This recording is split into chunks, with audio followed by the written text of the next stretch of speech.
ഞങ്ങൾ പറഞ്ഞതിനൊന്നും പരിഹാരമായില്ല. ഇനി കടുത്ത നീക്കത്തിലേക്കെന്ന് CPI സംസ്ഥാന സെക്രട്ടറി പ്രതികരിക്കുന്നതേ കടുപ്പിച്ചാണ്. തദ്ദേശ തെരഞ്ഞെടുപ്പടക്കം അടുത്തിരിക്കെ CPM-നും സർക്കാരിനും രാഷ്ട്രീയമായി ഏത് തരത്തിലാകും CPIയുടെ പിന്നോട്ടില്ല എന്ന നിലപാട് തിരിച്ചടിയാവുക? ഇനിയും കടുപ്പിച്ചാൽ CPIക്ക് എടുക്കാൻ കഴിയുന്ന നിലപാട് എന്താണ്? ലൈവ് 6ലേക്ക് സ്വാഗതം. നോക്കാം പ്രധാന തലക്കെട്ടുകൾ. PM ശ്രീ വിവാദത്തിൽ കടുത്ത നീക്കത്തിലേക്കോ CPI? മുഖ്യമന്ത്രിയുമായുള്ള ചർച്ചയും പരാജയപ്പെട്ടു. ഉന്നയിച്ച വിഷയങ്ങളിൽ ഒന്നും പരിഹാരമുണ്ടായില്ലെന്ന് ബിനോയ് വിശ്വം. ഞങ്ങൾ ഉന്നയിച്ച വിഷയങ്ങൾക്ക് പരിഹാരം ഉണ്ടായിട്ടില്ല. അതുകൊണ്ട് വിഷയങ്ങൾ ബാക്കി നിൽക്കുകയാണ്. യോഗത്തിൽ പങ്കെടുക്കുന്നു. അറിയത്തില്ല. യഥാസമയത്ത് തീരുമാനം കൈക്കൊള്ളാൻ അവകാശമുണ്ട്. മറ്റന്നാളത്തെ മന്ത്രിസഭാ യോഗത്തിൽ CPI പങ്കെടുത്തേക്കില്ല.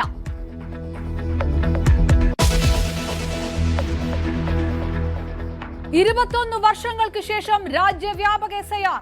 അർദ്ധരാത്രി മുതൽ രാജ്യത്തെ വോട്ടർ പട്ടിക മരവിപ്പിക്കും. ആദ്യഘട്ടത്തിൽ നടപ്പാക്കുക കേരളമടക്കം 12 സംസ്ഥാനങ്ങളിൽ. നീട്ടിവെക്കണമെന്ന കേരളത്തിന്റെ ആവശ്യം തള്ളി. कल से SIR शुरू होने वाला है. Andaman and Nicobar island, union territory, state, Chhattisgarh, Goa, Gujarat, Kerala, union territory Lakshadweep, इन 12 राज्यों में कुल मतदाता 51 करोड़ के लगभग हैं. 5,33,000 बूथ लेवल ऑफिसर्स इस महान कार्य में अपना योगदान देंगे.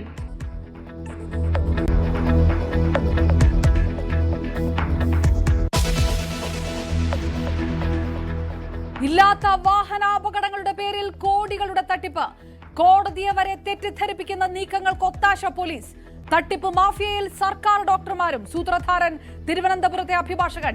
News 18 investigation.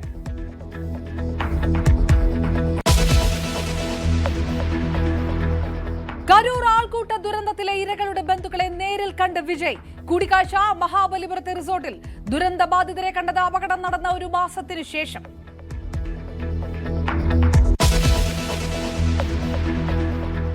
സംസ്ഥാനം കനത്ത മഴയിലേക്ക്. 6 ജില്ലകളിൽ ഓറഞ്ച് അലർട്ട്. ബംഗാൾ ഉൾക്കടലിൽ മോണ്ട ചുഴലിക്കാറ്റ് നാളെയോടെ ശക്തി പ്രാപിക്കും.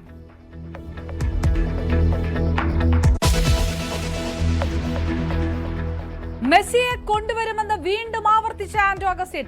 മത്സരം നടന്നാലും ഇല്ലെങ്കിലും സ്റ്റേഡിയം നവീകരിച്ച് വിട്ടു നൽകും. ഒരു അവകാശവും തനിക്ക് വേണ്ടെന്നും വാദം.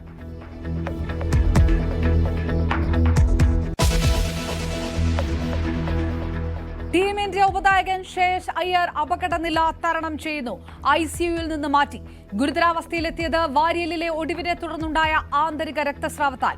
പരിക്കേറ്റത് ഇന്ത്യ ജയിച്ച സിഡ്നി ഏകദിനത്തിൽ ക്യാച്ച് എടുക്കുന്നതിനിടെ.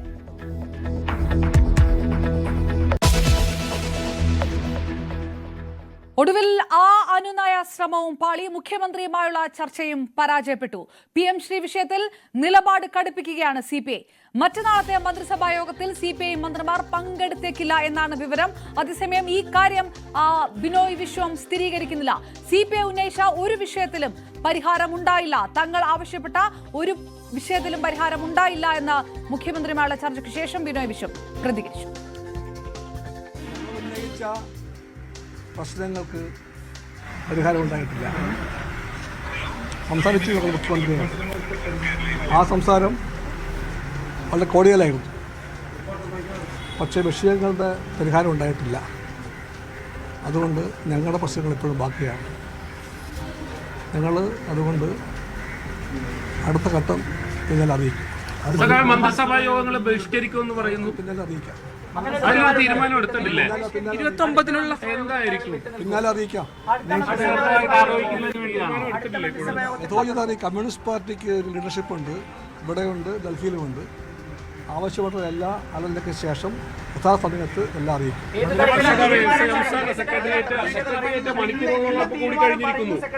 എന്റെ പൊന്നു ചങ്ങാതി ബഹളം വെക്കല്ലേ, ഷോട്ട് ചെയ്യല്ലേ. ശാന്തമായിട്ട് നിൽക്ക്. ശബ്ദമായിട്ടൊരു കാര്യമില്ല.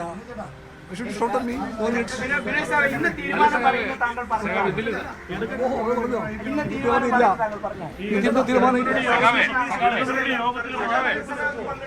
ഇത് സംബന്ധിച്ച് ഒരു ക്ലാരിഫിക്കേഷൻ. അടുത്ത മന്ത്രിസഭ ഞങ്ങൾ ഉന്നയിച്ച വിഷയങ്ങൾക്ക് പരിഹാരം ഉണ്ടായിട്ടില്ല. അതുകൊണ്ട് വിഷയങ്ങൾ ബാക്കി നിൽക്കുകയാണ്. LDF യോഗത്തിൽ പങ്കെടുക്കുന്നു. അതറിയില്ല. അറിയത്തില്ലേ? യഥാസമയത്ത് തീരുമാനം കൈക്കൊള്ളാൻ CPIക്ക് അവകാശമുണ്ട്. കമ്മ്യൂണിസ്റ്റ് പാർട്ടിയുടെ ലീഡർഷിപ്പ്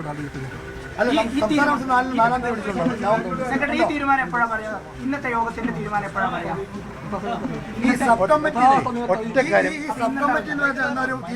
നിർദ്ദേശം മുഖ്യമന്ത്രി വെച്ചിട്ടുള്ളത് CPI തള്ളിയോ? ഞങ്ങൾക്ക് ഉറപ്പിച്ചു പറയാൻ കഴിയും, ഉന്നയിച്ച വിഷയങ്ങൾ പരിഹാരം ഉണ്ടായിട്ടില്ല. മുഖ്യമന്ത്രിയുടെ അനുനയ നീക്കമാണ് ഫലം കാണാതെ പോയത്. മന്ത്രിസഭ അറിയാതെ രഹസ്യമായി കേന്ദ്രവുമായി കരാർ ഒപ്പുവെച്ചതിൽ കടുത്ത അമർഷമാണ് CPIക്കുള്ളത്. ഇന്ന് ചേർന്ന CPI സംസ്ഥാന എക്സിക്യൂട്ടീവിലും CPM നീക്കത്തിനെതിരെ ശക്തമായ വികാരമാണ് ഉയർന്നത്. VV അരുണും ഒപ്പം ശരണ സ്നേഹജൻ ആലപ്പുഴയിൽ നിന്നും നമുക്കൊപ്പം ചേരുന്നു. ആദ്യം ശരണയിലേക്ക്. ശരണ, ഏതെങ്കിലും തരത്തിലുള്ള ഒരു സമവായ നിർദ്ദേശം CPMന്റെ ഭാഗത്തുനിന്ന്, അത് സാക്ഷാൽ മുഖ്യമന്ത്രി പിണറായി വിജയൻ തന്നെ ചർച്ച നടത്തിയാലും അത് അംഗീകരിക്കാൻ കഴിയാത്തതിന്റെ അമർഷം ബിനോയ് വിശ്വത്തിന്റെ വാക്കുകളിലുണ്ട്.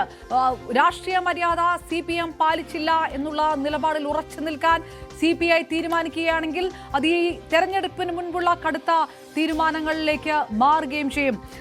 മന്ത്രിമാർ മന്ത്രിസഭാ യോഗത്തിൽ പങ്കെടുക്കുമോ തുടങ്ങിയ കാര്യങ്ങളൊന്നും പറയുന്നില്ലെങ്കിലും ഇനി ഒരു കടുത്ത നീക്കമാണ് എന്നുള്ളൊരു വാചകം ബിനോയ് വിശ്വത്തിന്റെ ഭാഗത്തുനിന്ന് ഉണ്ടാവുകയും ചെയ്തു. എന്താണ് സംഭവിച്ചത്? പരിപൂർണമായി ചർച്ച പരാജയപ്പെട്ടു എന്ന് CPI പറയുമ്പോൾ തീർച്ചയായിട്ടും അപർണ, ഇടതുപക്ഷ നയത്തിൽ നിന്ന് വ്യതിചലിച്ചിരിക്കുന്നു എന്നുള്ളതാണ് CPI ഉന്നയിക്കുന്ന പ്രധാന വാദം. അത്തരത്തിൽ ഇത് നയത്തിന്റെ വിഷയമാണ്. അതുകൊണ്ട് തന്നെ അതിൽ വളരെ ഗൗരവകരമായ തീരുമാനം തന്നെയായിരിക്കും CPI കൈക്കൊള്ളുക എന്നുള്ളത് നേരത്തെ തന്നെ കെ രാജനടക്കമുള്ള മന്ത്രിമാർ വ്യക്തമാക്കിയിരുന്നു. അത് ഇന്ന് ആലപ്പുഴയിൽ ചേർന്ന സംസ്ഥാന കൗൺസിൽ എക്സിക്യൂട്ടീവ് യോഗത്തിന് ശേഷമാണ് ഇത്തരത്തിൽ മുഖ്യമന്ത്രിയുമായുള്ള ഒരു കൂടിക്കാഴ്ച നടന്നത്. ആലപ്പുഴയെ സംബന്ധിച്ച് ഇന്ന് വളരെ പ്രധാനപ്പെട്ട ഒരു ദിവസമാണ് ഇരു കമ്മ്യൂണിസ്റ്റ് പാർട്ടികളുടെയും. ആ ദിവസമാണ് ഇത്തരത്തിലൊരു മുന്നണിയിലെ തന്നെ ഏറ്റവും പ്രധാനപ്പെട്ട കക്ഷിയായ CPIയിലെ മന്ത്രിമാർ അവരുടെ ഈ ക്യാബിനറ്റ് യോഗങ്ങളിൽ നിന്ന് മാറി നിൽക്കും എന്നുള്ള ഒരു തീരുമാനം കൈക്കൊണ്ടത് എന്നത് ശ്രദ്ധേയമാണ്. പുന്നപ്ര വയലാറിന്റെ വാരാചരണ സമാപന ദിവസമായ ആലപ്പുഴയിൽ ഇന്ന് അത്തരത്തിൽ മുഖ്യമന്ത്രി തന്നെ നേരിട്ടെത്തി ഒരു ചർച്ച നടത്തിയതും പരാജയപ്പെടുന്ന രീതിയിൽ കാര്യങ്ങൾ എത്തി നിൽക്കുന്നു എന്ന് പറയേണ്ടിയിരിക്കുന്നു. ഇപ്പോൾ വയലാറിലെ സമരഭൂമിയിൽ ഇപ്പോൾ ഇരു കമ്മ്യൂണിസ്റ്റ് പാർട്ടികളുടെയും മുഖ്യമന്ത്രിയും ഒപ്പം തന്നെ ഈ ബിനോയ് വിശ്വവും അടക്കമുള്ള ആളുകൾ ഒരേ വേദി പങ്കെടുത്തു. പക്ഷേ വ്യത്യസ്ത അഭിപ്രായങ്ങളുമായി അവർ അവിടെ നിലകൊള്ളുന്നു എന്നുള്ളതാണ് വളരെ പ്രധാനപ്പെട്ട കാര്യം. മുഖ്യമന്ത്രിയുമായുള്ള ചർച്ചയ്ക്ക് ശേഷം പുറത്തേക്കിറങ്ങിയ ബിനോയ് വിശ്വത്തിന്റെ ശരീരഭാഷയിൽ തന്നെ അത്തരമൊരു അതൃപ്തി ഉണ്ടായിരുന്നു എന്നുള്ളതാണ്. ആദ്യഘട്ടത്തിൽ ബിനോയ് വിശ്വവുമായി ചർച്ച നടത്തി PMC വിഷയത്തിൽ യാതൊരു വിട്ടുവീഴ്ചയും നടത്താനാവില്ല, വിദ്യാഭ്യാസ മേഖലയിൽ കാൽവൽക്കരണം അടക്കം കൊണ്ടുവരുന്ന അല്ലെങ്കിൽ അത്തരം അപകടകരമായ സാഹചര്യങ്ങൾ ഒരുക്കുന്നതാണ് ഈ കരാർ. അതുകൊണ്ട് തന്നെ ആ കരാറിൽ നിന്ന് ആ കരാർ ഇടത് നയത്തിനെതിരാണ്, ആ നയത്തിന് കൂട്ടുനിൽക്കാനാവില്ല എന്നുള്ളൊരു നിലപാടിൽ ബിനോയ് വിശ്വം അറിയിച്ചു. എന്നാൽ മുഖ്യമന്ത്രി നിലവിലത്തെ സാഹചര്യം വ്യക്തമാക്കി, സാമ്പത്തിക പ്രതിസന്ധികളെ സംബന്ധിച്ചുള്ള കാര്യങ്ങൾ വ്യക്തമാക്കി. എന്നാൽ അതൊന്നും ഇത്തരം ഒരു വിഷയത്തിനകത്ത് പിന്നോട്ട് പോകുന്നതിന് കാരണമല്ല എന്നുള്ള ഒരു നിലപാടിൽ CPI ഉറച്ചു നിന്നതോടുകൂടി 1 മണിക്കൂറോളം നീണ്ടുനിന്ന ചർച്ച, ബിനോയ് വിശ്വവുമായുള്ള ചർച്ച അവസാനിപ്പിച്ച ബിനോയ് വിശ്വം പുറത്തേക്ക് ഇറങ്ങി. അതിനുശേഷം പിന്നീട് 3 മന്ത്രിമാരെ, കെ രാജനും ഒപ്പം തന്നെ P പ്രസാദും GR അനിലും അടക്കമുള്ള 3 മന്ത്രിമാരെ മുഖ്യമന്ത്രി മുറിയിലേക്ക് വിളിപ്പിച്ചു. അവിടെയും ചർച്ച നടത്തി. അവരോട് സാമ്പത്തിക പ്രതിസന്ധികളെ സംബന്ധിച്ച വിഷയങ്ങൾ, സർക്കാർ ഇപ്പോൾ നേരിടുന്ന പ്രശ്നങ്ങളെ സംബന്ധിച്ചുള്ള വിഷയങ്ങൾ അവരോട് അവതരിപ്പിച്ചെങ്കിലും പാർട്ടി നിലപാടിൽ നിന്ന് പിന്നോട്ട് പോകാനാവില്ല എന്ന് അവർ കൂടി അറിയിച്ചതോടുകൂടിയാണ് കടുത്ത തീരുമാനത്തിലേക്ക് എത്തിയത് എന്നുള്ളതാണ്. ഇന്ന് ഇതിൽ ഏറ്റവും പ്രധാനപ്പെട്ടത് അടിയന്തരമായി സംസ്ഥാന സെക്രട്ടേറിയറ്റ് കൂടിയതിനു ശേഷമാണ് ഇവിടേക്ക് മുഖ്യമന്ത്രി പിണറായി വിജയൻ എത്തിയത്. അദ്ദേഹം വളരെ നേരത്തെ തന്നെ, അതായത് പരിപാടികൾ പങ്കെടുത്ത് ആലപ്പുഴയിലെ 2 പരിപാടികൾ, പൊതുപരിപാടികൾ ഉണ്ടായിരുന്നു. അതിൽ ആ പരിപാടികൾ അദ്ദേഹം പങ്കെടുത്ത് പ്രസംഗിക്കാൻ പോലും തയ്യാറായിരുന്നില്ല. 2 വരികൾ പറഞ്ഞ് അവസാനിപ്പിച്ചത് വളരെ വേഗത്തിൽ കളപ്പുരയിലെ ഗസ്റ്റ് ഹൗസിലേക്ക് അദ്ദേഹം എത്തുകയായിരുന്നു. എന്നാൽ ആ ഗസ്റ്റ് ഹൗസിൽ എത്തിയ ശേഷം പിന്നീട് ഈ നടന്ന ചർച്ച, അതിനുശേഷം മന്ത്രിമാരായ ബിനോയ് വിശ്വം അടക്കമുള്ള ആളുകൾ അവിടേക്ക് മന്ത്രിമാരല്ല, CPI സംസ്ഥാന സെക്രട്ടറി ബിനോയ് വിശ്വം ഉൾപ്പെടെയുള്ള ആളുകൾ, മറ്റു മന്ത്രിമാർ, CPI മന്ത്രിമാർ ഉൾപ്പെടെയുള്ളവർ എക്സിക്യൂട്ടീവിന് ശേഷം അവിടേക്ക് എത്തി. നടത്തിയ ചർച്ചയിൽ ആ ചർച്ച വിജയകരമായി ഒട്ടും പോയില്ല എന്നുള്ളതാണ് ചർച്ചയ്ക്ക് ശേഷം ഉള്ള ബിനോയ് വിശ്വത്തിന്റെ പ്രതികരണത്തിൽ നിന്ന് നമുക്ക് മനസ്സിലാക്കാൻ കഴിഞ്ഞത്. തങ്ങൾ എന്ത് വിഷയമാണോ ഉന്നയിച്ചത് ആ വിഷയങ്ങൾ, ആ പ്രശ്നങ്ങൾ അതുപോലെ തന്നെ നിലനിൽക്കുന്നു എന്നുള്ളതാണ്.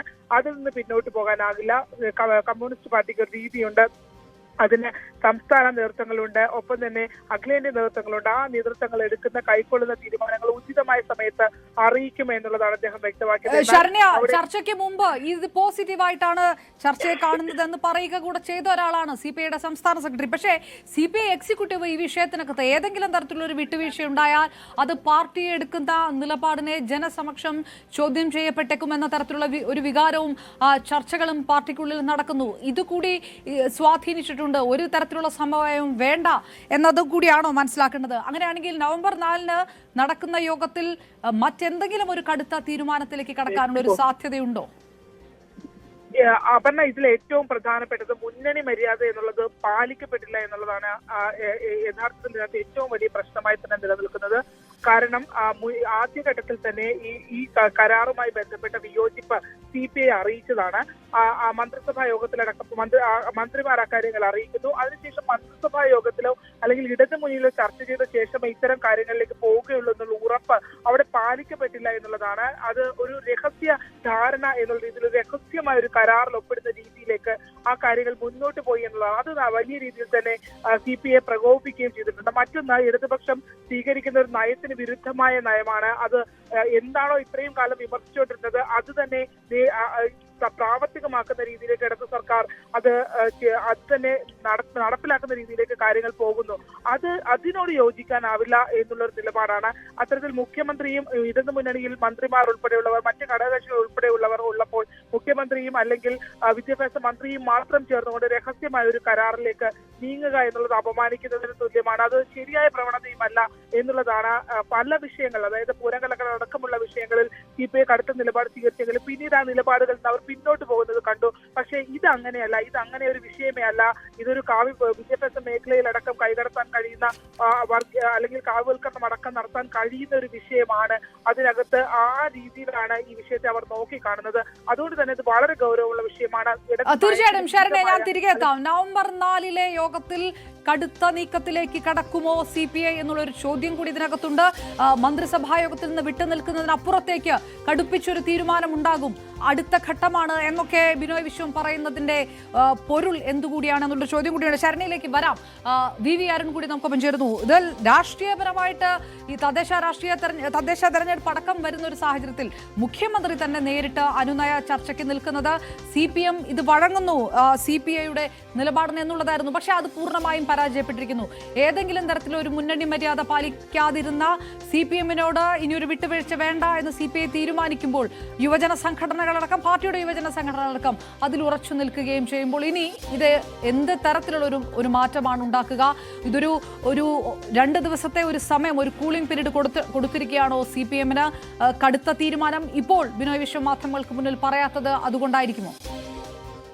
CPIക്ക് മുന്നിൽ മറ്റു വഴികളില്ലായിരുന്നു എന്നുള്ളതാണ് വസ്തുത. കാരണം അത്രയധികം അവർ അപമാനിക്കപ്പെട്ടു. CPIയുടെ മന്ത്രിമാർ ഉണ്ടായിരുന്ന മന്ത്രിസഭാ യോഗത്തിന്റെ അറിവില്ലാതെ, അവരുടെ അനുമതിയില്ലാതെയാണ് ഈ ഒരു കരാറിൽ വിദ്യാഭ്യാസ വകുപ്പ് ഒപ്പിട്ടത്. CPIയുടെ സംസ്ഥാന നേതൃത്വവും പൂർണ്ണമായും ഇതിൽ അജ്ഞരായിരുന്നു. അത് വലിയ വിമർശനമാണ് സംസ്ഥാന സെക്രട്ടറി യോഗത്തിൽ നേരത്തെ കഴിഞ്ഞ ആഴ്ച ചേർന്ന സെക്രട്ടറി യോഗത്തിൽ ഉയർന്നത്. കടുത്ത നടപടി, രാജിവെച്ച മന്ത്രിസഭയിൽ നിന്ന് പുറത്തു വരണമെന്നടക്കമുള്ള ആവശ്യം യോഗത്തിൽ ഉയർന്നു വന്നു. ഇനിയും ഈ അപമാനം സഹിച്ചു നിൽക്കണമെന്ന ചോദ്യം പ്രതിപക്ഷത്തു നിന്ന് വന്നു. അങ്ങനെ ഇത്തരം ഒരു നടപടിയെങ്കിലും ഒരു മന്ത്രിസഭാ യോഗത്തിൽ നിന്ന് വിട്ടുനിൽക്കുന്ന അടക്കം ഇപ്പോൾ ഒരു മന്ത്രിസഭാ യോഗത്തിൽ വിട്ടുനിൽക്കുന്ന കാര്യമാണ് അവർ തീരുമാനമെടുത്തിട്ടുള്ളത് എന്ന് വേണം മനസ്സിലാക്കാൻ. അതിനും അപ്പുറത്തേക്ക് പോയാലും അത്ഭുതപ്പെടാനില്ല. കാരണം അത്രയധികം അപമാനിക്കപ്പെട്ടിരിക്കുന്നു.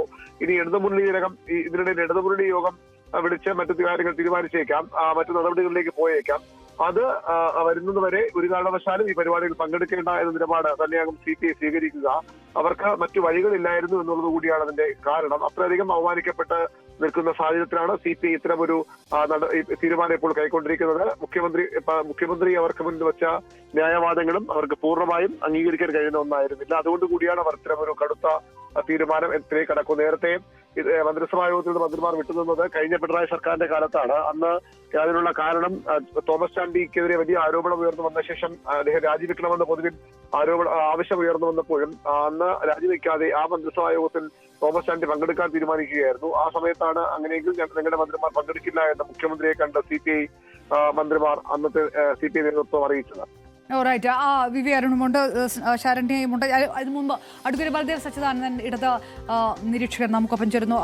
കഴിഞ്ഞ പിണറായി സർക്കാരിലെ തോമസ് ചാണ്ടി വിഷയമാണ് ഇപ്പോൾ വിവി അരുൺ പറഞ്ഞു നിർത്തുന്ന അഡ്വക്കേറ്റ് ബൽദേവ് സച്ചിദാനന്ദൻ. പക്ഷെ നമുക്കറിയുന്നത് പോലെ പൂരം കലക്കൽ സമയത്തൊക്കെ ആ വിവാദ സമയത്തൊക്കെ CPI ഒരു കടുത്ത തീരുമാനം എന്തുകൊണ്ട് എടുക്കുന്നില്ല എന്ന് ചോദിച്ച രാഷ്ട്രീയ നിരീക്ഷകരൊക്കെ ഉണ്ട്. അത് ശത്രുപാളയത്തിൽ നിരുന്ന് ചോദിച്ച ചോദ്യമാണ് എന്ന് വേണമെങ്കിൽ തള്ളിക്കളയാം. പക്ഷേ ഇപ്പോൾ CPI എടുക്കുന്ന തീരുമാനം ബിനോയ് വിശ്വം പറയുന്നതിനകത്ത് ഇനിയും ഒരു കടുപ്പിച്ചൊരു തീരുമാനം ഉണ്ടാകുമോ എന്നുള്ളൊരു ചോദ്യം കൂടി ഈ സമയത്തുണ്ട്. ക്യാബിനറ്റ് മുറിയിൽ കയറാതെ മാറി നിൽക്കുക CPI മന്ത്രിമാർ എന്നത് മാത്രം ഒതുങ്ങുകയാണോ? മുന്നണി മര്യാദ പാലിക്കാതെ ഇനി CPM-നൊപ്പം എത്ര കാലത്തേക്ക് കൂടി എന്നൊരു ചോദ്യം ഇതിനകത്ത് ബാക്കിയുണ്ടോ? എന്ത് സമവായത്തിന്റെ സ്കോപ്പാണ് ഇനി ബാക്കി നിൽക്കുന്നത്? താങ്കൾ എന്താണ് കാണുന്നത്? CPI പണ്ടും മന്ത്രിസഭയിൽ നിന്നൊക്കെ വിട്ടു നിന്നിട്ടുണ്ട്. ഈ കാര്യത്തിൽ CPM-ന്റെ നിലപാട് വളരെ ശക്തമായ തീരുമാനമാണ്. കാരണം കോൺഗ്രസ് ഭരിക്കുന്ന സംസ്ഥാനങ്ങളിൽ രാജസ്ഥാനിൽ കോൺഗ്രസ് ഭരിച്ചിരുന്നപ്പോൾ 2022 ഒപ്പിട്ട്, ഛത്തീസ്ഗഡിൽ 2023 ഒപ്പിട്ടു, ഹിമാചൽ പ്രദേശിൽ ഒപ്പിട്ടു. ഇപ്പോൾ നമുക്കറിയാം തെലങ്കാനയിൽ കോൺഗ്രസ് അധികാരത്തിൽ വന്നതിന് ശേഷമാണ് ഇതുമായിട്ട് ഒപ്പിട്ടത്. ആകെ ഒപ്പിടാത്തത് കേരളവും തമിഴ്നാട്, വെസ്റ്റ് ബംഗാൾ 2-3 സംസ്ഥാനങ്ങളാണ്. അതിലുപരി കേരളത്തിലെ കേന്ദ്ര ഗവൺമെന്റ് കീഴിലുള്ള സെൻട്രൽ സ്കൂളുകളിലൊക്കെ ഈ PM ശ്രീ പദ്ധതി നടപ്പിലാക്കിയിട്ട് നമ്മുടെ 152 ബ്ലോക്കുകളാണ്. ഈ 152 ബ്ലോക്കുകളിലായിട്ട് 304 സ്കൂളുകളിൽ ക്രമാനുഗതമായി നമുക്ക് വർഷം 1 കോടി രൂപ, 5 വർഷം 5 കോടി രൂപ ഓരോ സ്കൂളിന്റെ ഡെവലപ്മെന്റ് കിട്ടും. അതിലുപരിയായിട്ട് വിദ്യാഭ്യാസ മേഖലയിലുള്ള curriculum, pedagogy assessment, access, infrastructure, human resource, leadership, management, gender equity, ഇങ്ങനെ നിരവധി മേഖലകളിലായിട്ട് നമുക്ക് ഈ സമ്പത്ത് വിനിയോഗിക്കാം. ഇപ്പൊ തീർച്ചയായിട്ടും കേരളത്തിന്റെ വിദ്യാഭ്യാസ രംഗത്ത് സമഗ്രമായൊരു മുന്നേറ്റം ഉണ്ടാവും. പക്ഷെ ഇതിനെ കാണുന്നത് RSSന്റെ ചില പരിപാടികൾ നടപ്പിലാക്കാൻ ശ്രമിക്കുന്നു എന്നുള്ളതാണ്. പക്ഷെ അത് വളരെ പ്രത്യേക എടുത്തു പറഞ്ഞിട്ടുണ്ട്. 2020 പാസ്സാക്കിയ നാഷണൽ എഡ്യൂക്കേഷൻ പോളിസിയുമായി ബന്ധപ്പെട്ട് ഇത് നടപ്പിലാക്കുമ്പോൾ ആ രീതിയിലുള്ള എല്ലാ കാര്യങ്ങളും പല സംസ്ഥാനങ്ങളും ഇംപ്ലിമെന്റ് ചെയ്യുന്നില്ല. ഇത് നടപ്പിലാക്കിയ സംസ്ഥാനങ്ങളിൽ പരിപൂർണമായിട്ട് നാഷണൽ എഡ്യൂക്കേഷൻ പോളിസി നടപ്പിലാക്കിയിട്ടില്ല. അതിലുപരിയായിട്ട് നമുക്ക് വരുന്ന നഷ്ടം SSK അനുസരിച്ച് കഴിഞ്ഞ 2 വർഷമായിട്ട് നമുക്ക് കോടിക്കണക്കിന് രൂപ കിട്ടാനുണ്ട്. ആ SSK അനുസരിച്ചുള്ള പൈസയും നമുക്ക് ലഭിക്കണമെന്നുണ്ടെങ്കിൽ ഈ പ്രോജക്റ്റിൽ ഒപ്പിടണം. ഇങ്ങനെ ഒപ്പിടാൻ നമുക്ക് മാറി എന്ന് കഴിഞ്ഞാൽ വളരെ കൂടുതൽ സാമ്പത്തിക നഷ്ടം നമുക്കുണ്ടാവും. CPIയുടെ ഒരു കാലഹരണപ്പെട്ട ഒരു തത്വശാസ്ത്രം മാത്രമാണ്. ആ പാർട്ടിക്ക് വ്യക്തമായൊരു നിലപാടുകളൊന്നുമില്ല. പിന്നെ ഇപ്പോൾ മറ്റുള്ളവരും ഒരു ഇഷ്യൂ ഉണ്ടാക്കിയപ്പോൾ പാർട്ടിയുടെ നേതാക്കന്മാർക്കും തലയുയർത്തി നിൽക്കാൻ വേണ്ടി ഒരു ഇഷ്യൂ ഉണ്ടാക്കുന്നുള്ള അല്ലാതെ പ്രത്യേകിച്ച് ഇതിനകത്ത് കാര്യമൊന്നുമില്ല. അതായത് മുന്നണി മര്യാദ പാലിച്ചിട്ടില്ല എന്നുള്ള CPIയുടെ ആ വാദം പോലും കാലഹരണപ്പെട്ടതാണ് എന്ന് കൂടി കരുതുന്നു ശ്രീ ബൽദേവ് സച്ചിദാനന്ദൻ? അല്ല, മുന്നണി മര്യാദ എന്നുള്ള പല കാര്യങ്ങളിലും ഇടതുപക്ഷ മന്ത്രിമാര് മുന്നണിയിൽ ആലോചിക്കാറുണ്ടെങ്കിൽ പോലും ചില പ്രത്യേക കാര്യങ്ങളിൽ അതാത് വകുപ്പുകൾ തന്നെ മുന്നോട്ട് പോകാറുണ്ട്. എല്ലാ കാര്യങ്ങളിലും മുന്നണിയിൽ ചർച്ച ചെയ്ത് പോകണം നിർബന്ധമൊന്നുമില്ല. പിന്നെ UDF-ലെ കണക്കല്ല, ഇടതുപക്ഷ മുന്നണിയെല്ലാം ചർച്ച ചെയ്യാറുണ്ട്. ഞങ്ങൾ എല്ലാവരും പല കാര്യങ്ങളും ജില്ലാതലത്തിലും മണ്ഡലാടിസ്ഥാനത്തിലും വാർഡ് അടിസ്ഥാനത്തിൽ പോലും ചർച്ച ചെയ്യാറുണ്ട്. പക്ഷെ ചില കാര്യങ്ങൾ ചില പെട്ടെന്നുള്ള തീരുമാനങ്ങൾ എടുക്കുമ്പോൾ എടുത്തതിന് ശേഷവും മുന്നണിയിൽ ചർച്ച ചെയ്യാം, മുന്നണിക്ക് അതിന് മുന്നേ ചർച്ച ചെയ്യണം എന്നുള്ള വ്യവസ്ഥയൊന്നുമില്ല. പക്ഷെ അതുകൊണ്ട് മുന്നണി മര്യാദ ലംഘിച്ചു എന്ന് പറയുന്നതിനകത്ത് പരിപൂർണ്ണ അർത്ഥമൊന്നുമില്ല. ഇനിയും LDF-ലോ മന്ത്രിസഭാ യോഗത്തിലോ ഒക്കെ ഈ വിഷയം ചർച്ച ചെയ്യാവുന്നതാണ്. അതുകൊണ്ട് ആ എതിർപ്പിന് അതായത് ഈ ഇപ്പോഴുള്ള ഈ പ്രതിഷേധം വെറും പ്രഹസനം മാത്രമാണ്. കൂടിപ്പോയാൽ ഒരു മന്ത്രിസഭാ യോഗത്തിൽ നിന്ന് മാറി നിൽക്കുമെന്നതിനപ്പുറത്തേക്ക് ഇത് മുന്നോട്ട് പോകുകയില്ല എന്നുകൂടിയാണോ? അല്ല, അവര് കാര്യങ്ങൾ മനസ്സിലായി നേരായ വഴിക്ക് വരണം എന്നാണ് എന്റെ അഭിപ്രായം. കാര്യം കാലഹരണപ്പെട്ട തത്വശാസ്ത്രമായിട്ട് കൊണ്ടുവരുന്നതാണ് കേരളത്തിന്റെ വികസനം അല്പമെങ്കിലും മുന്നോട്ട് പോയിട്ടുള്ളത്. അല്ല, മുഖ്യമന്ത്രി നേരിട്ട് ഈ അനുനയ ചർച്ച നടത്തിയിട്ട് അത് പരിഹാരമായിട്ടില്ല, ഞങ്ങൾ പറഞ്ഞതൊന്നും പരിഹാരമായിട്ടില്ല എന്ന് പറയുമ്പോൾ ഇനി എപ്പോഴാണ് ഇത് മനസ്സിലാക്കി തിരിച്ചു വരിക? ഇനിയും സമയമുണ്ടല്ലോ. മധ്യസ്ഥ ശ്രമം എന്ന് പറയുന്നത് ഒരു ചർച്ച കൊണ്ടോ 2 ചർച്ച കൊണ്ടല്ലോ പല കാര്യങ്ങളും നമ്മൾ പരിഹരിക്കുന്നത്. തിരക്കിട്ട ചർച്ചകളുണ്ടാവും. നേതാക്കന്മാർ വീണ്ടും ഒരു വട്ടമേശ സമ്മേളനം പോലെ സംസാരിക്കും. തീർച്ചയായിട്ടും പ്രശ്നങ്ങൾക്ക് പരിഹാരം ഉണ്ടാവും. CPI ബോധ്യപ്പെടുത്താൻ കഴിയുമെന്നാണ് CPM-നും മറ്റ് ഘടകകക്ഷികൾക്ക് ഞങ്ങൾക്ക് എല്ലാവർക്കും ഉള്ള വിശ്വാസം. അങ്ങനെ അവരെ ബോധ്യപ്പെടുത്തി ഈ തീരുമാനമായിട്ട് മുന്നോട്ട് പോകാൻ കഴിയും. പിന്നീട് മുന്നണിക്ക് ദോഷമുണ്ടാകാതെ കാത്തു സൂക്ഷിക്കേണ്ടത് പ്രമുഖ കക്ഷിയായിട്ടുള്ള CPM-ന്റെ ഒരു നിലപാടാണ്. CPM ആ രീതിയിൽ തന്നെ ചിന്തിക്കുമെന്ന് ഗോവിന്ദ മാഷ് തന്നെ പറഞ്ഞിട്ടുണ്ട്. മന്ത്രി ശിവൻകുട്ടിയും പറഞ്ഞിട്ടുണ്ട്. ഇത് ഞങ്ങളുടെ സഹോദര പ്രസ്ഥാനമാണ്. കടുത്ത നീക്കത്തിലേക്ക് കടന്നേക്കുമെന്നുള്ളൊരു സൂചനകൾ വളരെ പ്രത്യക്ഷമായി തന്നെ ഉണ്ടായിരുന്നു ശ്രീ ബിനോയ് വിശ്വത്തിന്റെ വാക്കുകളിൽ. അതും താങ്കൾ ഇതിനപ്പുറത്തേക്ക് കണക്കിലെടുക്കുന്നില്ല? ഇല്ലില്ല, തീർച്ചയായിട്ടും അത് താൽക്കാലികമായ ഒരു വെടിപൊട്ടിക്കുക എന്നുള്ളതേ ഉള്ളൂ. അല്ല, അതിനകത്ത് പ്രത്യേകിച്ച് അർത്ഥമൊന്നുള്ളതല്ല. അതൊക്കെ അവർ കാര്യങ്ങൾ മനസ്സിലാക്കി തിരിച്ച് മുന്നണിയുടെ ഭാഗമായിട്ട് വരും എന്ന് തന്നെയാണ് ഞങ്ങൾ വിശ്വസിക്കുന്നത്. നന്ദി. അഡ്വക്കേറ്റ് ബൽദേവ് സച്ചിദാനന്ദന്റെ പ്രതീക്ഷ അദ്ദേഹം പ്രകടമാക്കുന്നു. രാഷ്ട്രീയ നിരീക്ഷകൻ മാധ്യമ പ്രതിനിധി ശ്രീ N. ശ്രീകുമാർ നമുക്കൊപ്പം. ഇനി കടുത്ത നീക്കത്തിലേക്കാണ് എന്നാണ് ശ്രീ ബിനോയ് വിശ്വം പറയുന്നത്. അപ്പോൾ മാധ്യമങ്ങൾ ചോദിക്കുന്നു, ക്യാബിനറ്റിൽ പങ്കെടുക്കാതിരിക്കുകയാണോ? ഒരുപക്ഷെ അതിനപ്പുറത്തേക്കുള്ള ഒരു കടുത്ത നീക്കം പോലും ഉണ്ട് എന്ന് ധ്വനിപ്പിക്കുന്ന തരത്തിലായിരുന്നു ബിനോയ് വിശ്വത്തിന്റെ ശരീരഭാഷയും അദ്ദേഹത്തിന്റെ ശൈലിയും എല്ലാം തന്നെ. ഒന്നും പരിഹരിച്ചില്ല മുഖ്യമന്ത്രിയുമായുള്ള ചർച്ചയ്ക്ക് ശേഷം എന്ന് പറയുന്നത് ഈ ചർച്ച പോസിറ്റീവാകുമെന്ന് പ്രതികരിച്ച് അതേ ബിനോയ് വിശ്വം തന്നെയാണ്. ശ്രീ N. ശ്രീകുമാർ എങ്ങനെയാണ് കാണുന്നത്? നേരത്തെ അഡ്വക്കേറ്റ് ബൽദേവ് സച്ചിദാനന്ദൻ പറഞ്ഞതുപോലെ ഇത് വെറും വെടിപൊട്ടിക്കൽ മാത്രമാണ്, ഇങ്ങനെയൊക്കെ CPI മാറി നിന്നിട്ടുണ്ട്, കുറച്ച് സമയം കഴിയുമ്പോൾ ഇതങ്ങ് പരിഹരിച്ചോളും എന്ന് മാത്രമാണോ? അല്ല, CPI എന്തായാലും ഒരു ആശയക്കുഴപ്പത്തിലാണെന്നുള്ളത് വ്യക്തമാണ്. CPI കാരണം എന്താണെന്ന് വെച്ചാൽ അവര് കടുത്ത തീരുമാനം എടുത്താൽ അവർ UDF വരേണ്ടി വരും. അപ്പൊ UDF പോകാനുള്ള തീരുമാനത്തിന് ആ പാർട്ടിയിൽ എത്രത്തോളം പേരതിനെ അനുകൂലിക്കുന്നുള്ളതെന്നൊക്കെ പറയാൻ കഴിയില്ല. അപ്പൊ സത്യസന്ധമായിട്ട് ആ നീക്കത്തെ വിലയിരുത്തുകയാണെങ്കിൽ ബൽദേവ് സച്ചിദാനന്ദൻ വക്കീല് പറഞ്ഞത് മുൻകാല CPIയുടെ നിലപാടുകളെ കുറിച്ചൊക്കെ അറിയുന്നതുകൊണ്ടായിരിക്കാം. പക്ഷെ ഇത്തവണ അങ്ങനെയല്ല. കാരണം ഇത്തവണ പ്രശ്നം ഒരു നയമാണ് ഇവിടെ തിരുത്തപ്പെട്ടത്. ആ നയം തിരുത്തപ്പെട്ടതിനോട് CPI ഒട്ടും യോജിക്കാൻ കഴിയില്ല. അത് മാത്രമല്ല, അവരുടെ മന്ത്രിമാരെ വിശ്വാസത്തിലെടുത്തില്ല, അവരുടെ പാർട്ടിയെ വിശ്വാസത്തിലെടുത്തില്ല. ഇനി അതൊക്കെ പോട്ടെ, CPMലെ മന്ത്രിമാരെ വിശ്വാസത്തിലെടുത്തില്ല, CPMന്റെ സെക്രട്ടേറിയറ്റിനെ വിശ്വാസത്തിലെടുത്തില്ല, CPMന്റെ ജനറൽ സെക്രട്ടറി MA ബേബിയെ ഇക്കാര്യം പറഞ്ഞില്ല, പോളിറ്റ് ബ്യൂറോ അറിഞ്ഞില്ല. അപ്പൊ അറിഞ്ഞത് ആരാണ്? മുഖ്യമന്ത്രി മാത്രം. അപ്പൊ മുഖ്യമന്ത്രി മാത്രം ഇത് തീരുമാനം എടുത്തുകൊണ്ടാണല്ലോ മുഖ്യമന്ത്രി വരുന്നവരെ കാത്തിരുന്നത്. അല്ലെങ്കിൽ നോക്കൂ അപർണ, ഇത്രയും കാലമായിട്ട് CPMന്റെ ചരിത്രത്തിൽ ഉണ്ടായിട്ടുണ്ടോ? അതായത് ഒരു സെക്രട്ടേറിയറ്റോ പോളിറ്റ് ബ്യൂറോയോ എടുക്കേണ്ട തീരുമാനം എടുക്കാതെ മുഖ്യമന്ത്രിയെ കാത്തിരിക്കുക CPI ആയിട്ട് ചർച്ച ചെയ്യാൻ. എന്നിട്ട് മുഖ്യമന്ത്രിയിൽ നിന്ന് എന്താ ചർച്ച വെച്ചാൽ ഫോണിലായിരിക്കും ചർച്ച ചെയ്തിട്ടുണ്ടാവുക. അദ്ദേഹം എന്തെങ്കിലും പറഞ്ഞു കാണും, മാധ്യമങ്ങൾക്ക് റിപ്പോർട്ട് ചെയ്തതുപോലെ വൈകിപ്പിക്കും അല്ലെങ്കിൽ നീട്ടി വയ്ക്കുന്നൊക്കെ പറഞ്ഞാൽ അതിലൊന്നും വലിയ അർത്ഥമൊന്നുള്ള കാര്യമൊന്നുമില്ല. ഒപ്പിട്ടത് തന്നെയാണ്. അപ്പൊ CPI ഇക്കാര്യത്തിൽ അവരുടെ നിലപാട് കർക്കശമാക്കും എന്ന് തന്നെയാണ് എനിക്ക് തോന്നുന്നത്. കാരണം എന്താണെന്ന് വെച്ചാല് അങ്ങനെ ആ നിലപാടെടുത്തില്ലെങ്കിൽ അവര് ഒരു കമ്മ്യൂണിസ്റ്റ് പാർട്ടി അല്ലാതായി തീരും. അതിന്റെ അർത്ഥം എന്താ വെച്ചാൽ ആ പാർട്ടിയിൽ ഇപ്പൊ തന്നെ ഒരുപാട് പ്രശ്നങ്ങളുണ്ട്. കാരണം അവരുടെ K. ഇസ്മായിലിനെ പോലുള്ളവരൊക്കെ ഇടഞ്ഞു നിൽക്കുന്നതും അതുപോലെ CPIയിലത്തെ മുന്ന നേതാക്കൾക്കിടയിൽ ഭിന്നതയുള്ളതൊക്കെ ഉണ്ട്. ഇപ്പൊ പ്രകാശ് ബാബുവിന്റെ ഒറ്റ സ്റ്റേറ്റ്മെന്റ് മതിയല്ലോ CPMനാകെ അവരെ പൊള്ളിപ്പോയില്ലേ. MA ബേബി നിസ്സഹായൻ എന്ന് വെച്ചാൽ പാർട്ടി ജനറൽ സെക്രട്ടറി പ്രകാശ് കാരാട്ടും സീതാറാം യെച്ചൂരിയും ഇരുന്ന പദവിയിലിരിക്കുന്ന MA ബേബി നിസ്സഹായനായി എന്ന് CPIയുടെ കേന്ദ്ര എക്സിക്യൂട്ടീവ് അംഗം പറയുകയാണ് പ്രകാശ് ബാബു. അപ്പൊ അത് നിസ്സാര കാര്യമാണോ? അതായത് ശ്രീ N. ശ്രീകുമാർ, CPMനകത്ത് തന്നെയുള്ള അഭിപ്രായ ഭിന്നത CPIയിലൂടെ പുറത്തു വരുന്നു എന്നാണോ പറയുന്നത്? അങ്ങനെയാണെങ്കിൽ അത്തരം സംഭവങ്ങൾ ഇതിന് മുൻപും ഉണ്ടായിട്ടുണ്ട്. പക്ഷെ അത് ഒരുപാട് മുന്നോട്ട് കൊണ്ടുപോകാൻ അതുകൊണ്ട് തന്നെ CPIക്ക് കഴിഞ്ഞിട്ടുമില്ല. അങ്ങനെയൊക്കെ തന്നെ തീരില്ലേ? അല്ല, വിഷയം വ്യത്യാസമുണ്ട്. മറ്റുള്ളതൊക്കെ എങ്ങനെയാണെന്ന് വെച്ചാൽ ഒരു ADGPയുടെ വിഷയത്തില്, ബ്രൂവറി വിഷയത്തില് ഒക്കെ CPI എടുത്ത നിലപാടെന്നൊക്കെ വെച്ചാൽ അത് വേണമെങ്കിൽ അതൊരു താൽക്കാലിക വിഷയമായിട്ടൊക്കെ മാറ്റിയൊക്കെ വെക്കാം. പക്ഷെ ഇതല്ല. ഇതെന്ന് വെച്ചാൽ കേന്ദ്ര വിദ്യാഭ്യാസ നയം, അതായത് CPIയും കേന്ദ്ര വിദ്യാഭ്യാസ നയത്തിൽ പെടുന്ന അവരാരോപിക്കുന്ന RSSന്റെയും BJPയുടെയും വിദ്യാഭ്യാസ നയങ്ങൾ കമ്മ്യൂണിസ്റ്റ് പാർട്ടി നടപ്പാക്കണം. അത് നടപ്പാക്കാൻ പറ്റില്ല എന്ന് CPI പണ്ടേ പറഞ്ഞിട്ടുണ്ട്, CPM പറഞ്ഞിട്ടുണ്ട്. പക്ഷെ CPM അവരുടെ നയം മാറ്റി ഞങ്ങളുടെ നിലപാട് മാറ്റി എന്ന് പറഞ്ഞ് അവർ എന്താ വെച്ചാൽ അവർ കേരള പാർട്ടിയായി മാറുകയാണ്. CPM കേരളത്തിലെ CPM ആയി മാറി. കേന്ദ്ര CPM വേറെയുണ്ട്, കേരള CPM വേറെയാണ്.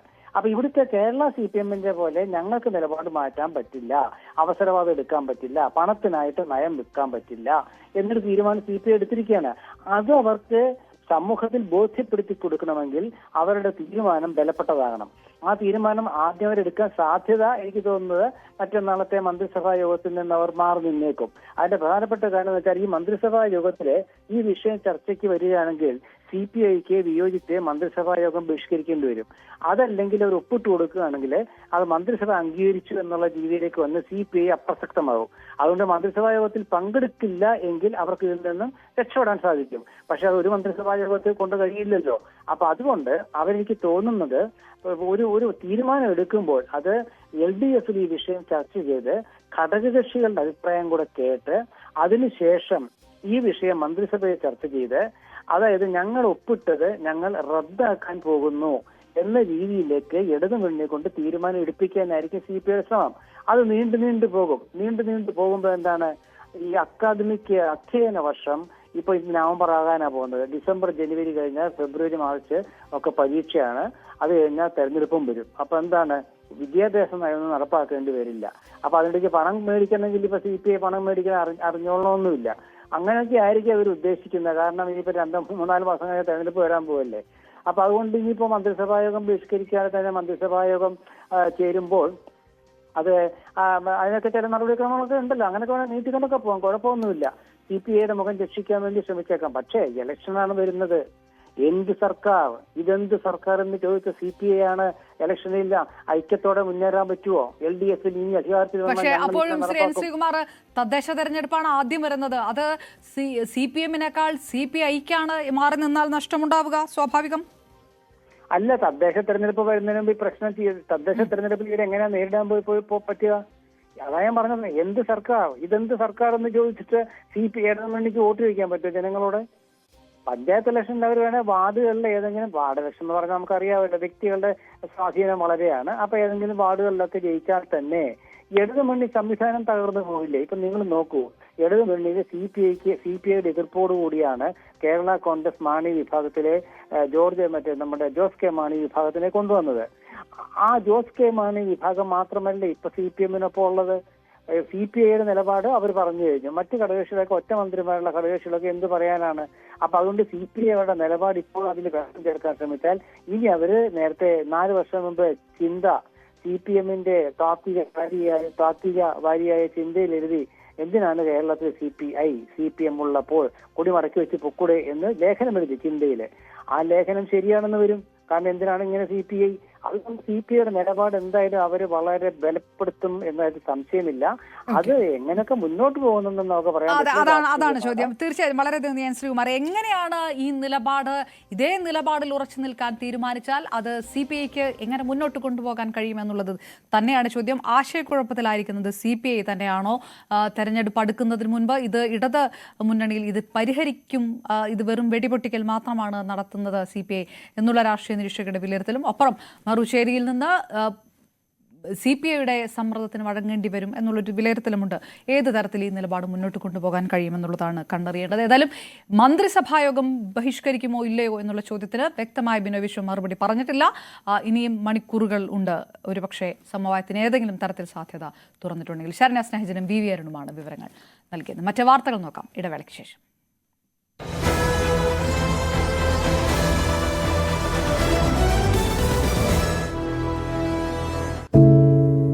ഒരു മാധ്യമ പ്രവർത്തക എന്ന നിലയ്ക്ക് ഇപ്പോൾ ഏറ്റവും കൂടുതൽ കൈകാര്യം ചെയ്യേണ്ടി വരുന്നത് ലഹരിയുമായി ബന്ധപ്പെട്ട വാർത്തകളാണ്. കൊച്ചുകുട്ടികൾ മുതൽ യുവാക്കൾ വരെ എല്ലാവരും ഉൾപ്പെട്ടിരിക്കുന്ന ലഹരിയുടെ ഒരു വല. എന്താണ് നമ്മുടെ യുവതലമുറയ്ക്ക് സംഭവിക്കുന്നത് എന്നൊക്കെ എല്ലാവരും ചോദിച്ചു കാണും. പക്ഷേ അവരുടെ പ്രശ്നങ്ങളെ, അത് കുട്ടികൾ മുതൽ യുവാക്കൾ വരെ, അവരുടെ പ്രശ്നങ്ങളെ കേൾക്കുന്നതിന്, മനസ്സിലാക്കുന്നതിന്, ഒരു പരിഹാരം പറയുന്നതിന് മുതിർന്നവരായ നമുക്ക് എത്രമാത്രം കഴിയുന്നുണ്ട്? അവരിൽ ഉണ്ടാകുന്ന ചെറിയ മാറ്റങ്ങൾ നമ്മൾ തിരിച്ചറിയാറുണ്ടോ? അവരുടെ ചുറ്റുമുള്ളത് ഒരു മായാലോകമാണ്. സോഷ്യൽ മീഡിയയുടെ, വീഡിയോ ഗെയിമുകളുടെ, സിനിമയുടെ, വാർത്തയുടെ വലിയ വിവരശേഖരത്തിന്റെ ലോകം. ആ ലോകത്തിനകത്ത് കുരുങ്ങിപ്പോകുന്ന കുട്ടികളെ തിരിച്ച് യഥാർത്ഥ ജീവിതത്തിലേക്ക്, മണ്ണിന്റെ മണമുള്ള ജീവിതത്തിലേക്ക് തിരിച്ചു കൊണ്ടുവരാൻ നമുക്കും കഴിയേണ്ടതല്ലേ? അവരെ കേൾക്കാൻ, അവരിൽ ഉണ്ടാകുന്ന മാറ്റങ്ങൾ തിരിച്ചറിയാൻ, അവരുടെ പ്രശ്നങ്ങൾക്ക് പരിഹാരം കാണാൻ നമുക്ക് മാത്രമേ കഴിയൂ. ചേർത്ത് പിടിക്കാം നമ്മുടെ കുട്ടികളെ. ലഹരിയുടെ വലയിൽ കുരുങ്ങാതെ അവരെ കാത്തുരക്ഷിക്കാം.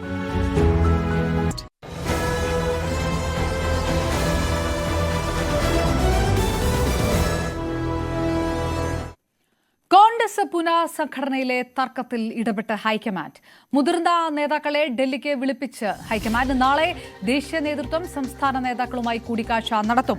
ഡാൻ കുര്യൻ ചേരുന്ന വിവരങ്ങളുമായി. ഡാൻ, ഇത് ഒരു പരിഹാരമുണ്ടാക്കാൻ വേണ്ടി നിയമസഭാ തെരഞ്ഞെടുപ്പ് കണ്ട് മുഖം മിനുക്കാൻ ഒരു പുനഃസംഘടന നടത്തുക, പക്ഷെ അത് ഈ ഗ്രൂപ്പ് സമവാക്യങ്ങളൊക്കെ മാറ്റിമറിച്ചു എന്ന രീതിയിലുള്ള അഭിപ്രായങ്ങളൊക്കെ പല ഭാഗത്തും വരികയും ചെയ്യുക. പ്രത്യേകിച്ച് ഏത് തരത്തിൽ ഒരു സമവായമാണ് ഹൈക്കമാൻഡ് ഉദ്ദേശിക്കുന്നത്? എന്തൊക്കെ നീക്കങ്ങളാണ് പുറത്തു വരുന്നത് ഇപ്പോൾ?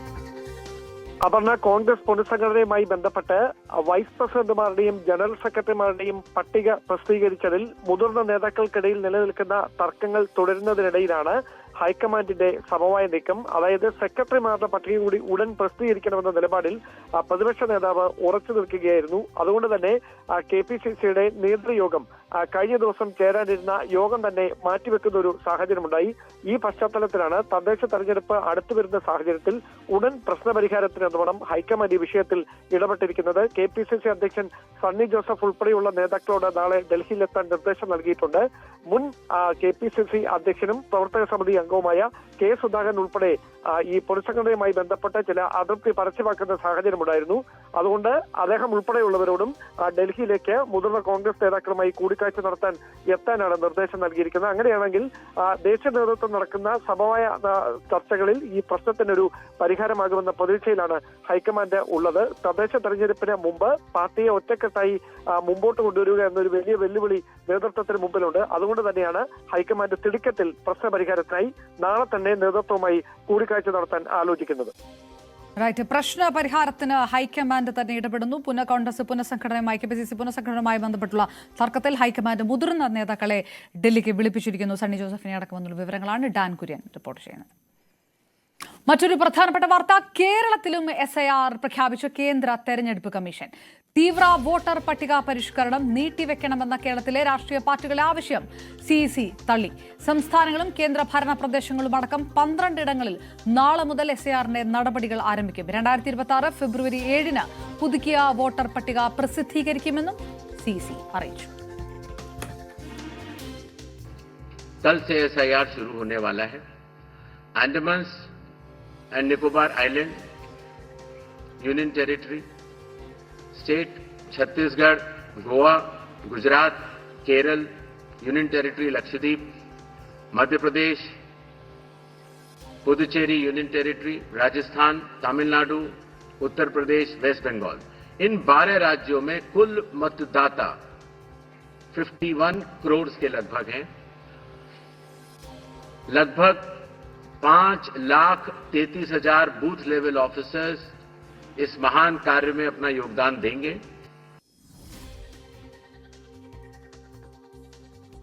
അഭിലാഷ് രാധാകൃഷ്ണൻ വിവരങ്ങളുമായി ചേരുന്നു. അഭിലാഷ്, കേരളത്തിന്റെ അടക്കം ആവശ്യം തള്ളിയിരിക്കുന്നു. അപ്പോൾ ഇന്ന് അർദ്ധരാത്രി തൊട്ട് വോട്ടർ പട്ടിക മരവിപ്പിക്കുന്ന രീതിയിലേക്ക് കാര്യങ്ങൾ കടക്കുക.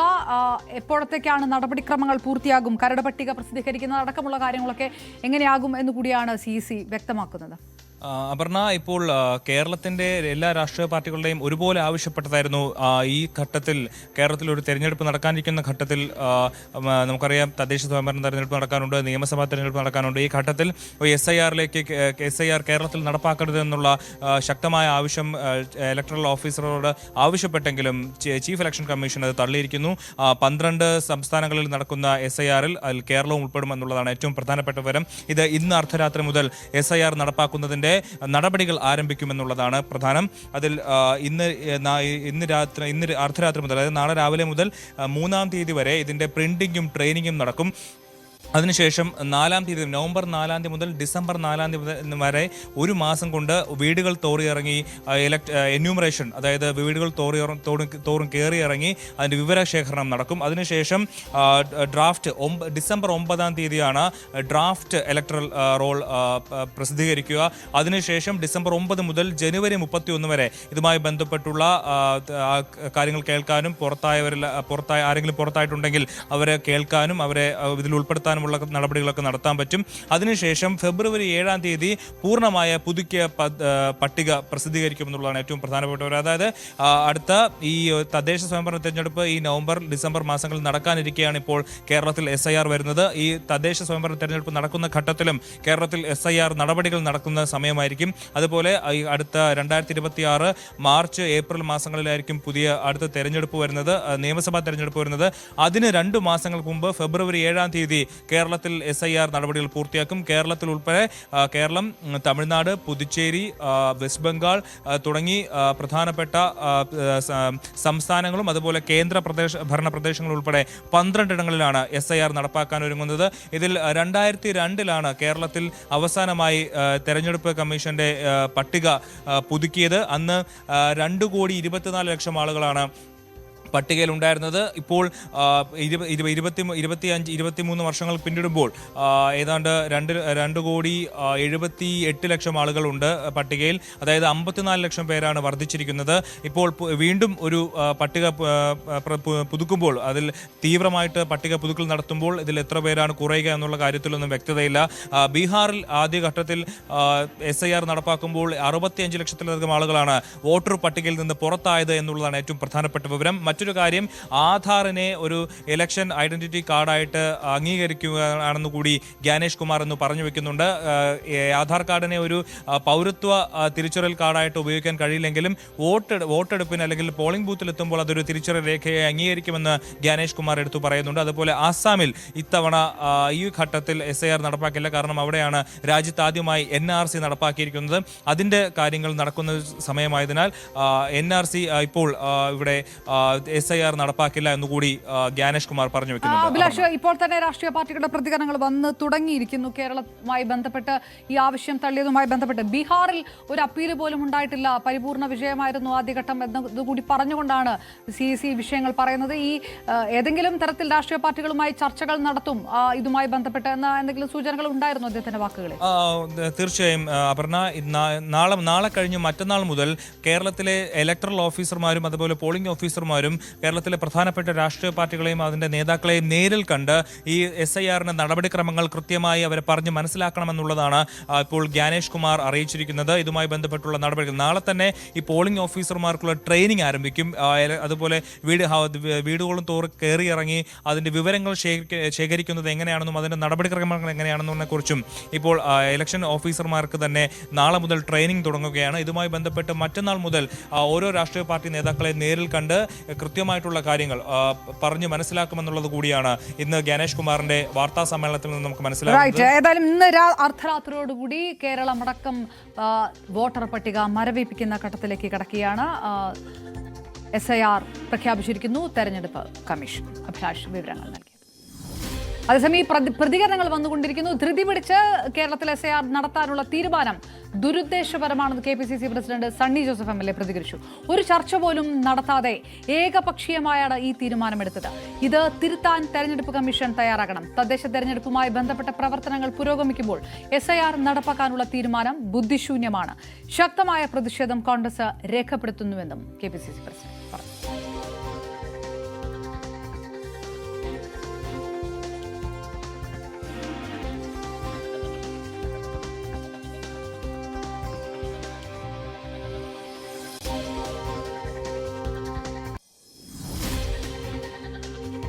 PM ശ്രീ വിവാദത്തിൽ CPIയുടെ കൂടുതൽ പ്രതികരണങ്ങളുടെ വാർത്തകളും വിശദാംശങ്ങളും വന്നുകൊണ്ടിരിക്കുന്നു.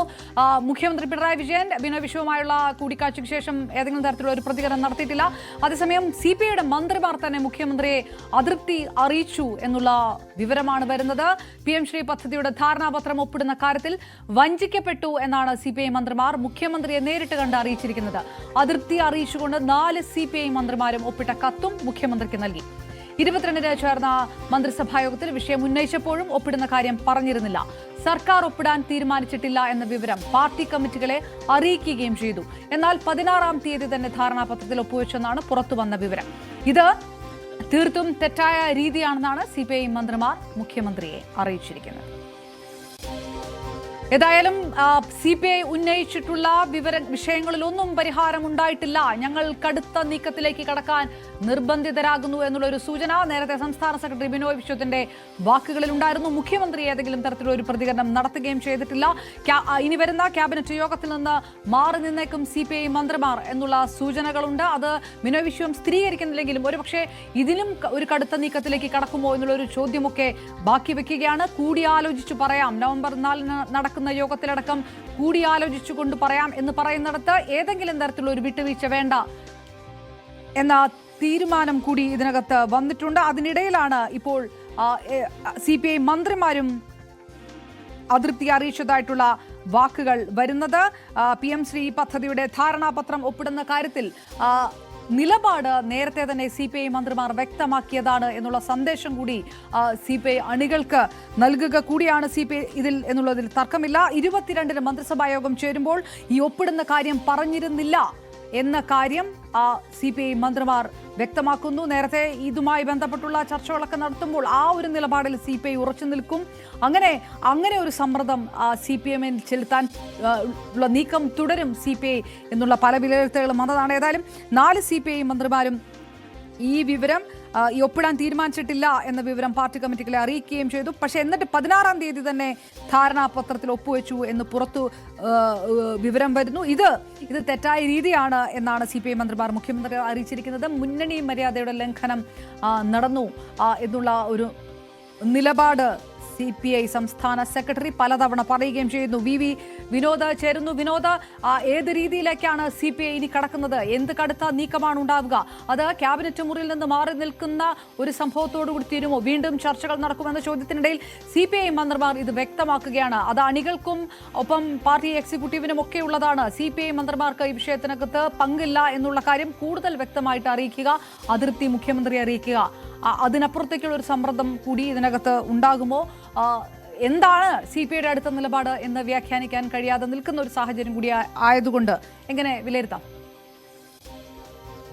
അപർണ, CPI കടുത്ത നിലപാട് തുടരുന്നതിനിടയിലാണ് ഇപ്പോൾ ഈ മന്ത്രിമാർ മുഖ്യമന്ത്രിക്ക് കത്ത് കൊടുത്തു എന്ന വിവരം കൂടി പുറത്തു വരുന്നത്. ഇതിൽ കൃത്യമായി പറയുന്നത് മന്ത്രിസഭാ യോഗത്തിൽ ഇക്കാര്യങ്ങൾ ചർച്ച ചെയ്തില്ല, അതുകൊണ്ട് തന്നെ പാർട്ടി കീഴ്ഘടകങ്ങളെ ഈ കരാറുമായി മുന്നോട്ട് പോകില്ല എന്ന വിവരമാണ് CPI അറിയിച്ചത്. എന്നാൽ അതിന് ഘടകവിരുദ്ധമായി ഈ കാര്യങ്ങൾ നടക്കുമ്പോൾ തന്നെ നേരത്തെ ഈ വിവരം ഒപ്പിട്ടു എന്ന വിവരം പുറത്തു വരുന്നു. ഇത് പാർട്ടിക്ക് വലിയ ക്ഷീണമുണ്ടാക്കി. ഇത് നല്ല നടപടിക്രമമല്ല. ഇതിലെ അതൃപ്തി അറിയിച്ചുകൊണ്ടാണ് CPI മന്ത്രിമാർ മുഖ്യമന്ത്രിക്ക് കത്ത് നൽകിയിരിക്കുന്നത്.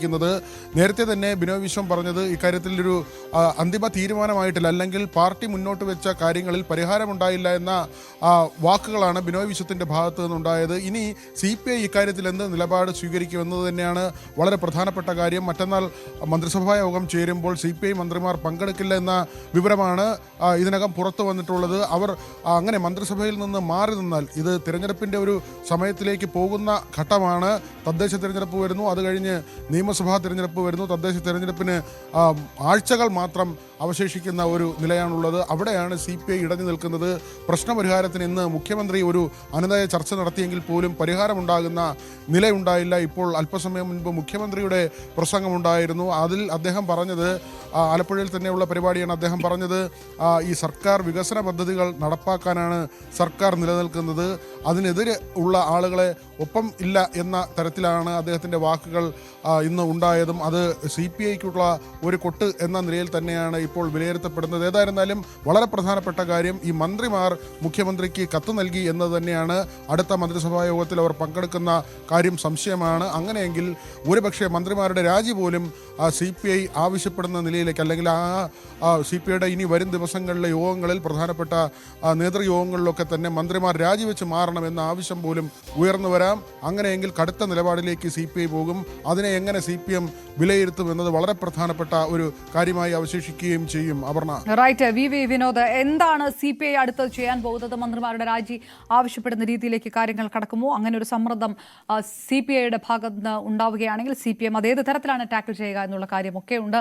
വരും മണിക്കൂറുകൾ രാഷ്ട്രീയപരമായ ഇടതു മുന്നണിയെ സംബന്ധിച്ചിടത്തോളം നിർണായകമായി മാറുന്നത് അതുകൊണ്ട് കൂടിയാണ്. മറ്റു വാർത്തകൾ നോക്കാം ഇടവേളയ്ക്ക് ശേഷം.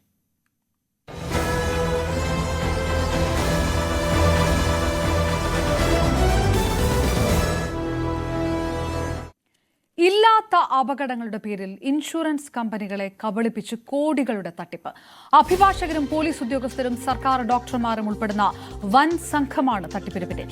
കോടതിയെ തെറ്റിദ്ധരിപ്പിച്ചു നേടുന്ന ഉത്തരവിന്റെ മറവിൽ പോലീസ് ഒത്താശയിലാണ് തട്ടിപ്പ്. 9 പോലീസ് ഉദ്യോഗസ്ഥരും 3 സർക്കാർ ഡോക്ടർമാരും 1 അഭിഭാഷകനും ഉൾപ്പെടെ 66 പ്രതികളാണ് കേസിൽ. News 18 investigation.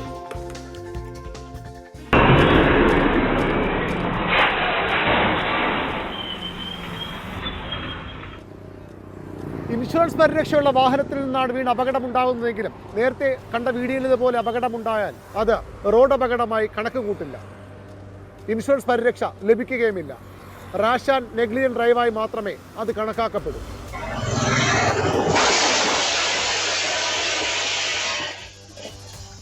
ക്ലെയിം ലഭിക്കണമെങ്കിൽ ഇതുപോലെ വാഹനങ്ങൾ കൂട്ടിമുട്ടി അപകടങ്ങൾ ഉണ്ടാകണം, പരിക്കേൽക്കണം. അതിനു മാത്രമേ ഇൻഷുറൻസ് പരിരക്ഷ ലഭിക്കൂ. അതുകൊണ്ടാണ് അത്തരം അപകടങ്ങൾ സൃഷ്ടിക്കപ്പെടുന്നത്, അതിനുവേണ്ടിയുള്ള വ്യാജരേഖകൾ നിർമ്മിക്കപ്പെടുന്നത്.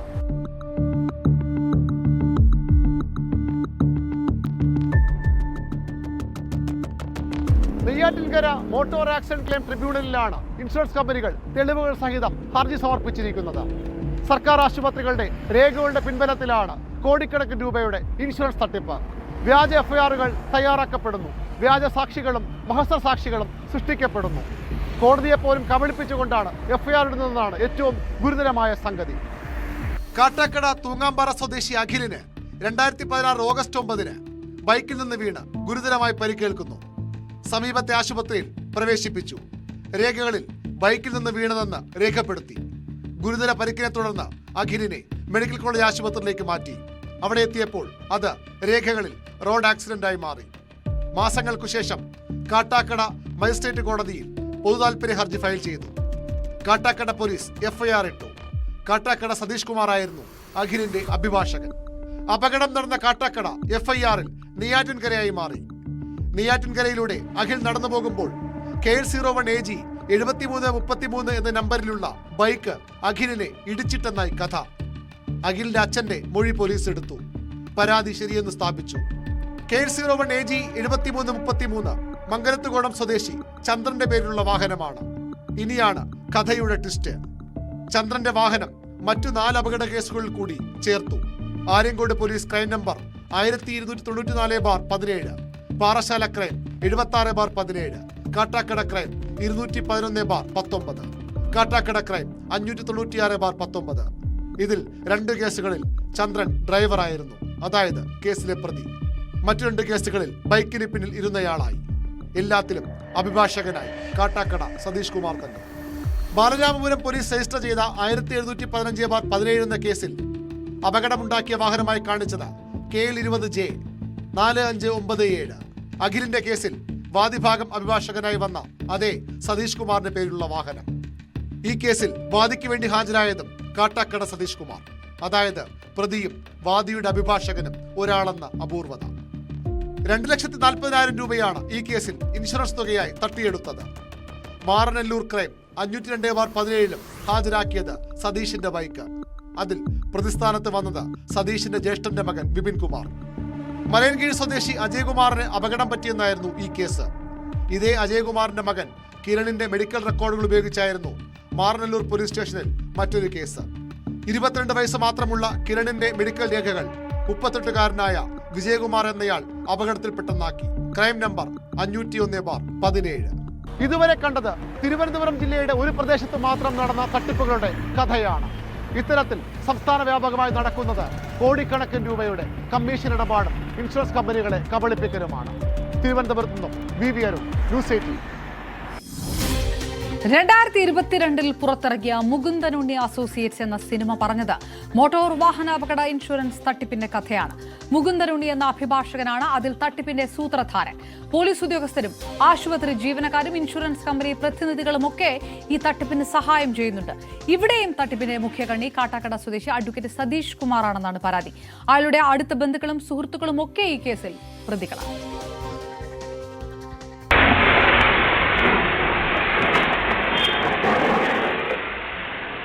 അഡ്വക്കേറ്റ് കാട്ടാക്കട സതീഷ് കുമാറിനെ ചുറ്റിപ്പറ്റിയാണ് ഇൻഷുറൻസ് തട്ടിപ്പെന്നാണ് പരാതി. സതീഷ് കുമാറിന്റെ പേരിലുള്ള വാഹനം 1 കേസുകളിൽ ഹാജരാക്കിയിട്ടുണ്ട്. ഇയാളുടെ അടുത്ത ബന്ധുക്കളും അവരുടെ വാഹനങ്ങളും കേസുകളുടെ ഭാഗമാണ്. സതീഷ് കുമാറിന്റെ ജ്യേഷ്ഠൻ വിജയകുമാറിന്റെ മകൻ പ്രതിയായ 502/17 നമ്പർ കേസിൽ ഉപയോഗിച്ചത് സതീഷിന്റെ വാഹനം. എന്നാൽ തട്ടിപ്പിനെ പറ്റി അറിയില്ലെന്നും സീനിയർ അഭിഭാഷകൻ കൈകാര്യം ചെയ്ത കേസുകൾ തന്റെ പേരിലായതാണെന്നും സതീഷ് കുമാർ. എന്റെ കേസല്ല അതെല്ലാം എന്റെ കേസൊന്നുമല്ല. ഞാൻ വാദിയായിട്ട് ഫയൽ ചെയ്തിട്ടുള്ള ഒരു കേസ് അത് അവൻ 80% ഡിസബിലിറ്റിയിൽ ബെഡ്രിഡൻ ആണ്. എന്റെ ഓഫീസിലിരുന്ന സീനിയർ അഭിഭാഷകനാണ്. 84 വയസ്സായിട്ടുള്ള അഡ്വക്കേറ്റാണ്. അദ്ദേഹം മരണപ്പെട്ടതിന് ശേഷമാണ് എന്നിൽ വക്കാലത്ത് വരുന്നത്. പക്ഷേ വക്കാലത്ത് വന്നത് ഏകദേശം എല്ലാ കേസും നമുക്ക് തോന്നിയിട്ടുള്ള കേസുകൾ വാദിപ്രതികളായിട്ട് അങ്ങോട്ടും ഇങ്ങോട്ടും പൈസ കൊടുത്ത് സെറ്റിലേക്ക് ആക്കിയിട്ടുണ്ട്. വിപിൻ കുമാറിന്റെ അച്ഛൻ വിജയകുമാർ പ്രതിയായി 7 വാദിയായി 1 കേസുമുണ്ട്. അവിടെ കൊണ്ടും തീരുന്നില്ല കേസുകളിലെ കുടുംബ ബന്ധം. വിജയകുമാറിന്റെ മകൾ വിജിയുടെ ഭർത്താവ് വിജോയ് എന്നിവർ വാദിയും പ്രതിയുമായൊക്കെ കേസുകളുണ്ട്. വിജിയുടെ കാറും വിജോയുടെ ബൈക്കുമൊക്കെ അപകടമുണ്ടാക്കിയ വാഹനങ്ങളായി രേഖകളിൽ മാറി. കുറ്റിച്ചേർ സ്വദേശി പൊന്നയ്യന്റെ മകൻ അശോകൻ പ്രതിയായി 4 കേസുകളും പരാതിക്കാരനായി 1 കേസുമുണ്ട്. അശോകന്റെ ഭാര്യ ബിന്ദുവാണ് മറ്റൊരു കേസിലെ പരാതിക്കാരി. അമ്പൂരി സ്വദേശി ഷീബയുടെ പേരിലുമുണ്ട് വാദിയായി 5 കേസുകൾ. വെള്ളനാട് സ്വദേശി ഹാരിസിന്റെ മകൻ അരുൺകുമാറാണ് മറ്റൊരു പ്രധാനി. പല കേസുകളിലും വാദിയായും പ്രതിയായും വാഹനോടമയായും ഒക്കെ അരുൺകുമാറിനെ കാണാം. പല കേസുകളിലെയും പ്രതികൾക്ക് ഒന്നിലധികം പേരുകളുണ്ട്. ഒരാളുടെ പേരിലുള്ള മെഡിക്കൽ രേഖകൾ മറ്റൊരാളുടെ പേരിലാക്കി ആൾമാറാട്ടം നടത്തിയും തട്ടിപ്പ് നടന്നതായി ഹർജിയിൽ ആരോപിക്കുന്നു. V Arun, news 18 Thiruvananthapuram. കരൂർ ദുരന്തത്തിൽ മരിച്ചവരുടെ ബന്ധുക്കളെ കണ്ട് TVK അധ്യക്ഷൻ വിജയ്. മഹാബലിപുരത്തെ സ്വകാര്യ റിസോർട്ടിലായിരുന്നു കൂടിക്കാഴ്ച. 37 കുടുംബങ്ങൾക്കായി 50ഓളം മുറികളാണ് TVK ബുക്ക് ചെയ്തത്. ഇവരെ 5 ബസ്സുകളിലായാണ് റിസോർട്ടിലേക്ക് എത്തിച്ചത്. ഓരോ കുടുംബത്തെയും വിജയ് നേരിട്ട് കണ്ട് ആശ്വസിപ്പിച്ചു. ഇന്ന് രാത്രിയോടെ ഈ കുടുംബങ്ങൾ വീടുകളിലേക്ക് മടങ്ങുമെന്നാണ് റിപ്പോർട്ട്. മാധ്യമങ്ങൾക്കും ജനങ്ങൾക്കും ഈ റിസോർട്ടിലേക്ക് പ്രവേശനം ഉണ്ടായിരുന്നില്ല. ഇതിനിടെ കരൂർ ദുരന്തത്തിൽ TVK നേതാക്കളായ ബുസി ആനന്ദിനും നിർമ്മൽ കുമാറിനും CBI നോട്ടീസ് അയച്ചു. അജയ് സുധാ ബിജുവിന്റെ റിപ്പോർട്ട്. TVK അധ്യക്ഷൻ വിജയുടെ രാഷ്ട്രീയ ഭാവി എന്താണെന്ന് നിശ്ചയിക്കുന്ന വളരെ നിർണായകമായിട്ടുള്ള ഒരു കൂടിക്കാഴ്ചയാണ് ഇന്ന് നടന്നത്. വിജയ് കരൂർ ദുരന്തത്തിൽ മരിച്ചവരുടെ കുടുംബാംഗങ്ങളെ കരൂരിലെത്തി സന്ദർശിക്കുമെന്ന് നേരത്തെ അറിയിച്ചിരുന്നുവെങ്കിലും ഇന്ന് മഹാബലിപുരത്ത് വെച്ചാണ് ആ കൂടിക്കാഴ്ച നടത്തിയത്. മഹാബലിപുരത്തെ ഒരു സ്വകാര്യ റിസോർട്ടിൽ വെച്ചായിരുന്നു ഈ കൂടിക്കാഴ്ച. ഈ കുടുംബാംഗങ്ങൾക്ക് വേണ്ടിയിട്ട് ഇവിടെ 50 മുറികൾ TVK അധികൃതർ നേരത്തെ തന്നെ ബുക്ക് ചെയ്തിരുന്നു. രാവിലെ 10 മണിക്ക് മുൻപ് തന്നെ വിജയ് ഇവിടെ എത്തുകയായിരുന്നു തൻ്റെ സ്വകാര്യ വാഹനത്തിൽ. അതിനുശേഷം വിജയ് ഈ 50 മുറികളിലുള്ള ഈ കുടുംബാംഗങ്ങളെ നേരിട്ടെത്തി സന്ദർശിക്കുകയായിരുന്നു. അതിനുശേഷം ഒരു പൊതുപരിപാടി ഇവിടെയുള്ള കൺവെൻഷൻ സെൻറ്ററിൽ വെച്ച് നടത്തിയെന്നും വിവരമുണ്ട്. ഈ പൊതുപരിപാടിയിൽ വെച്ച് വിജയ് കരൂർ ദുരന്തത്തിൽ മരിച്ചവർക്ക് വേണ്ടി അന്ത്യാഞ്ജലി അർപ്പിക്കുകയും മെഴുകുതിരി കത്തിക്കുകയും ഉൾപ്പെടെ ചെയ്തിരുന്നു. അതുപോലെ തന്നെ ഈ കുടുംബാംഗങ്ങളെ നേരിട്ടെത്തി കണ്ടപ്പോൾ വിജയ് അവർക്ക് പ്രത്യേക ഉറപ്പുകൾ നൽകിയിട്ടുണ്ട്. അതായത് ഈ കരൂർ ദുരന്തത്തിൽ മരിച്ചവരുടെ അവർക്ക് വേണ്ടിയിട്ടുള്ള എല്ലാ ധനസഹായങ്ങളും അതുപോലെ തന്നെ അവർക്ക് വേണ്ടിയിട്ടുള്ള വിദ്യാഭ്യാസ ചെലവ് അതുപോലെ ആരോഗ്യ ചെലവുകൾ തുടങ്ങിയിട്ടുള്ളവയെല്ലാം വിജയ് ഇനി നിർവഹിച്ചു കൊള്ളാം എന്ന് അവർക്ക് ഉറപ്പ് നൽകിയിട്ടുണ്ട്. കുറഞ്ഞത് 10 വർഷത്തേക്കെങ്കിലും ഇതിനു വേണ്ടിയിട്ട് പ്രത്യേക ഒരു ട്രസ്റ്റ് രൂപീകരിച്ച് ഈ പ്രവർത്തനങ്ങൾ മുന്നോട്ട് കൊണ്ടുപോകാനാണ് വിജയ് പദ്ധതിയിടുന്നത്. അതുപോലെ തന്നെ പരിക്കേറ്റവർക്ക് വേണ്ട ധനസഹായം വിജയ് നൽകിയില്ല എന്നൊരു ആക്ഷേപം മുൻപ് കേട്ടിരുന്നു. അപ്പോൾ ഇതിന് പരിഹാരമായിട്ട് ഈ അപകടത്തിൽ പരിക്കേറ്റ 10 പേരെ TVK അധികൃതർ ഈ സ്ഥലത്ത് മഹാബലിപുരത്തെ റിസോർട്ടിൽ എത്തിച്ചിട്ടുണ്ട്. ഇവർക്ക് വേണ്ടിയിട്ടുള്ള 2 ലക്ഷം രൂപയും വിജയ് വിതരണം ചെയ്തതായിട്ടാണ് വിവരം. മറ്റ് ഈ മരിച്ചവരുടെ കുടുംബാംഗങ്ങൾക്ക് വേണ്ടിയിട്ടുള്ള 20 ലക്ഷം രൂപ മുൻപ് തന്നെ വിജയ് നൽകിയിരുന്നു. മൊത്തം 37 കുടുംബങ്ങളാണ് ഇന്ന് മഹാബലിപുരത്തെ റിസോർട്ടിൽ എത്തിയത്. 235 പേർ ഈ പ്രത്യേക യോഗത്തിൽ പങ്കെടുത്തതായിട്ടാണ് വിവരം. കുടുംബാംഗങ്ങൾക്ക് പുറമെ TVK പാർട്ടി പ്രവർത്തകർ ഉൾപ്പെടെ ഈ മഹാബലിപുരത്തെ റിസോർട്ടിലുണ്ടായിരുന്നു. മാധ്യമങ്ങൾക്കും പൊതുജനങ്ങൾക്കും ഒന്നും തന്നെ പ്രവേശനം നൽകാതെ വളരെ രഹസ്യമായിട്ടാണ് ഈ മീറ്റിംഗ് നടന്നത്. എന്നാൽ ഈ മീറ്റിംഗിൻ്റെ മറ്റ് വിശദാംശങ്ങളൊന്നും തന്നെ TVK അധികൃതർ പുറത്തുവിട്ടിട്ടില്ല. അതുപോലെ തന്നെ ഇന്നത്തെ ദിവസത്തെ മറ്റ് നിർണായകമായിട്ടുള്ളൊരു കാര്യമാണ് കരൂർ ദുരന്തത്തെ സംബന്ധിച്ച് CBI അന്വേഷണം ആരംഭിച്ചു എന്നുള്ളത്. ഈ CBI അന്വേഷണം ഇന്നലെയാണ് ആ ഒരു പ്രക്രിയയ്ക്ക് തുടക്കമിട്ടത്. ചില CBI അധികൃതർ ഈ സംഭവം നടന്ന കരൂർ ദുരന്തം നടന്ന സ്ഥലത്ത് നേരിട്ടെത്തി സന്ദർശിക്കുകയും സ്ഥിതിഗതികളെല്ലാം വിലയിരുത്തുകയും തെളിവുകൾ ശേഖരിക്കുകയും ഉൾപ്പെടെ ചെയ്തിരുന്നു. അതുമാത്രമല്ല TVK നേതാക്കളായിട്ടുള്ള ബുസി ആനന്ദിനും നിർമ്മൽ കുമാറിനും ചോദ്യം ചെയ്യലിന് ഹാജരാകാൻ വേണ്ടി ഇവർ നോട്ടീസ് നൽകിയിട്ടുണ്ട്. നാളെ ചോദ്യം ചെയ്യലിന് ഹാജരാകാൻ വേണ്ടിയിട്ടാണ് ഇവർക്ക് നിർദ്ദേശം നൽകിയിട്ടുള്ളത്. മാത്രമല്ല ഈ സഹായ വിതരണം ഉൾപ്പെടെ അവസാന ഘട്ടത്തിലായിട്ടുള്ള പശ്ചാത്തലത്തിൽ തൻ്റെ രാഷ്ട്രീയ എതിരാളികൾക്ക് ശക്തമായ മറുപടി കൂടിയാണ് വിജയ് നിലവിൽ ഈ പുതിയ മീറ്റിങ്ങിലൂടെ നൽകുന്നത്. എന്നാൽ ഇതിൽ ചില രാഷ്ട്രീയ വിമർശനങ്ങളും വിജയ്ക്കെതിരെ വരുന്നുണ്ട്. പ്രധാനമായിട്ടും ഒരു വിമർശനം ഉന്നയിച്ചിട്ടുള്ളത് DMK നേതാവായിട്ടുള്ള ഇളങ്കോവനാണ്. വിജയ് വർക്ക് ഫ്രം ഹോമിന് സമാനമായിട്ട് പൊളിറ്റിക്സ് ഫ്രം ഹോമാണ് നടത്തിക്കൊണ്ടിരിക്കുന്നതെന്ന് പറഞ്ഞു. അതുപോലെ തന്നെ 10 മണിക്കൂറിലധികം യാത്ര ചെയ്യിപ്പിച്ച് ഈ മരിച്ചവരുടെ കുടുംബാംഗങ്ങളെയും പരിക്കേറ്റവരെയും മഹാബലിപുരത്തേക്ക് എത്തിച്ചത് അത് ക്രൂരതയാണെന്നും ചില DMK പ്രവർത്തകർ പറയുന്നുണ്ട്. ഇത്തരത്തിൽ വിമർശനങ്ങൾക്കിടയിലും വിജയ് തൻ്റെ രാഷ്ട്രീയ ഭാവി അത് സുരക്ഷിതമാക്കാനുള്ള നീക്കങ്ങളുമായി മുന്നോട്ട് പോവുക തന്നെയാണ്. അജയന്റെ report. State bank of union Kerala സർക്കിളിന്റെ സിൽവർ ജൂബിലി ആഘോഷങ്ങൾ തിരുവനന്തപുരത്ത് നടന്നു. All India SBI staff federation general secretary L. Chandrasekhar ഉദ്ഘാടനം ചെയ്തു. 3000-ഓളം പ്രതിനിധികൾ പങ്കെടുത്തു. 25 വർഷത്തെ നേട്ടം അടയാളപ്പെടുത്തുന്ന നാഴികക്കല്ല് മാത്രമല്ല, പൊതുമേഖലാ ബാങ്കുകളുടെ സ്വകാര്യവൽക്കരണ സാധ്യത, ഔട്ട്സോഴ്സ്, നിയമന നിരോധനം തുടങ്ങി ബാങ്കിംഗ് മേഖല നേരിടുന്ന പ്രതിസന്ധികൾ സമ്മേളനത്തിൽ ചർച്ചയായി.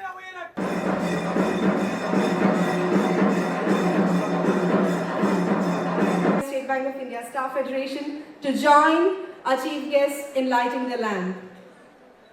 ഭദ്രദീപം തെളിയിച്ച് state bank staff union Kerala സർക്കിളിന്റെ രജത ജൂബിലി സമ്മേളനം ഉദ്ഘാടനം ചെയ്യുന്നതിനായി സഖാക്കളെ സ്വാഗതം ചെയ്യുന്നു. ഗാർധുങ് ലാ അൾട്രാ മാരത്തോൺ പൂർത്തിയാക്കിയ ആദ്യ മലയാളി വനിത സോജ സിയെ ആദരിച്ച് KSFE. 5370 മീറ്റർ ഉയരത്തിലെ മാരത്തണിലാണ് കോട്ടയം സ്വദേശിനിയും KSFE ഉദ്യോഗസ്ഥയുമായ സോജ പങ്കെടുത്തത്. മാരത്തണിലേക്ക് സൂചനയെ സ്പോൺസർ ചെയ്തത് KSFE ആയിരുന്നു. ധനമന്ത്രി KN ബാലഗോപാലിന്റെ ഓഫീസിലായിരുന്നു ആദരിക്കൽ ചടങ്ങ്. KSFE chairman K. Varadarajan, managing director doctor SK Sanal തുടങ്ങിയവർ പങ്കെടുത്തു.